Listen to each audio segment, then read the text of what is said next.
Your words, Lord, are spirit and life. You have the words of everlasting life. Hallelujah. The Lord be with you.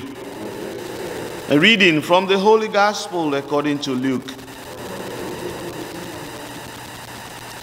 Jesus said to the crowds, "To what shall I compare the people of this generation? What are they like? They are like children who sit in the marketplace and call to one another. We played the flute for you, but you did not dance. We sang a dirge, but you did not weep. For John the Baptist came neither eating food nor drinking wine, and you said, he is possessed by a demon. The Son of Man came eating and drinking, and you said, look, he is a glutton and a drunkard, a friend of tax collectors and sinners. But wisdom is vindicated by all her children." The Gospel of the Lord.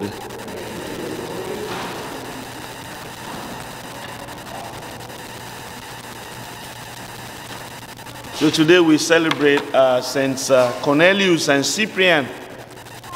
Yes, Cornelius was a pope in the 3rd century. He only reigned for like 3 years, but that's enough. It's always enough when you do it well.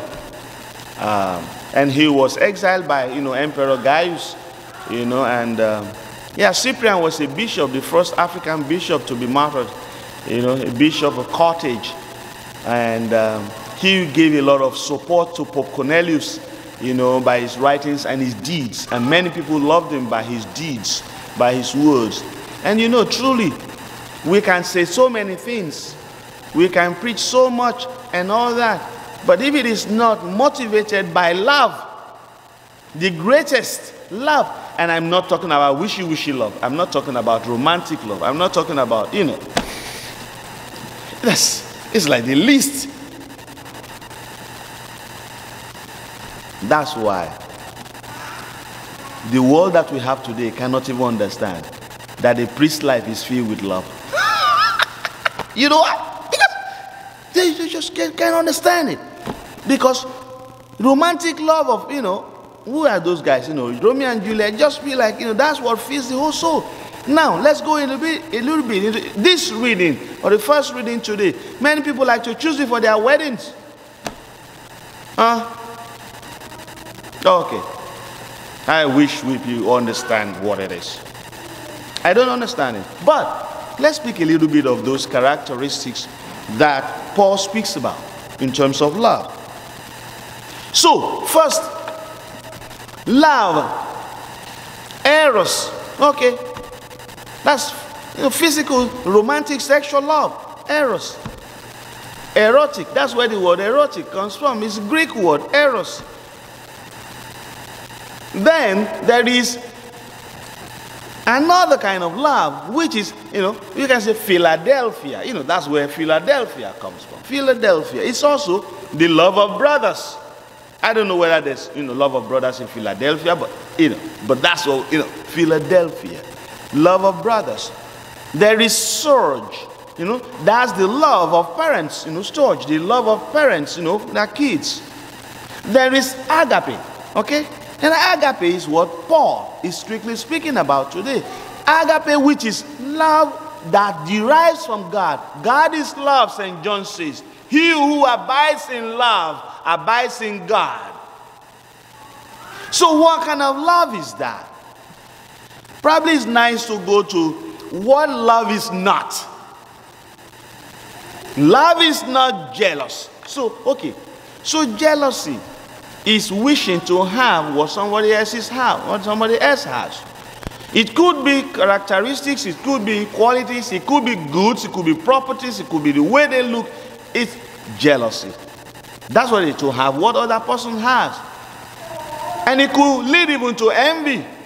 So envy now becomes a situation where somebody becomes sad for what somebody else has. And you can actually be sad watching Facebook and Instagram. You know that. You can actually be sad and envious. But this is actually fake life. It's a fake life that people present. It's not the real life. But anyway, we don't want to go to, the issue of all that. Love is not pompous, like it's not boastful, pompous, boastful, prideful. Because wherever you find pride, that is, the lurking enemy that is there, this greatest evil that can really penetrate the soul. Then love is not inflated. You know how to inflate the tire. You know what? When you inflate the tire, that inflation, and inflated with just bare, just empty. It's not rude. But if you have to go to what is positive about it, love is patient. Patient. Patience, suffering patiently. Readiness to suffer patiently, just like Jesus did during his passion, during his dying. He suffered patiently. He was calm. He was not wishing to get away from it. He was inside of it. That's love. The love that can make parents to watch and pray for kids to get it, to figure it out, to understand it. The love that can make spouses to wait and pray. Say, when is this guy going to get it? Pray and wish and pray and consciously waiting patiently, not losing faith, not losing hope. The love that a priest will have for his parish community and members of his church, knowing that everybody seems to be at different stages of spiritual development, calmly, patiently, praying, hoping, loving them, and building the community, building that community calmly with the love of God. Not and then become angry, There's an impatience that leads to anger. There's an impatience that, we just throw in the towel. Love is kind. And this kindness is not like just courtesy. No, it's not like courtesy. It's magnanimity, benevolence, hospitality, the readiness to treat others with, real love. When you're looking in the eyes of somebody, I had lunch sometime with a guy, it was an hour and a half. And after the lunch, I didn't even know that. He said, Father, you look at me all the time like nobody ever looked at me. Looking in the eyes of somebody is love. It's love. And people can read love from that. Look in the eyes of your children, attentive. That's love. That's the kindness that love generates. So these are the kind of ingredients. And St. Paul goes about, he said, you can offer your body to be burnt without love. Without love, it is empty. I can celebrate Mass on the altar without love, and it is empty. Without love, without the desire to really feel myself and be filled with the love that flows from the Eucharist, it's empty. It's nothing. We can aspire to speak in tongues of angels without love, or prophesy, or have gifts of healing without love. We are just going to be prideful. We can do the good deeds for the wrong reasons. That is the ultimate treason and pride. Doing the good deed for a wrong reason. We lose it. We lose the meaning. We lose it. And that's why when the Holy Father, Cornelius and Cyprian made sure he gave him all the support. Gave him all the support. As Catholics, we owe the ultimate support for our pastors. Ultimate. And where does it come from? In prayer. In prayer.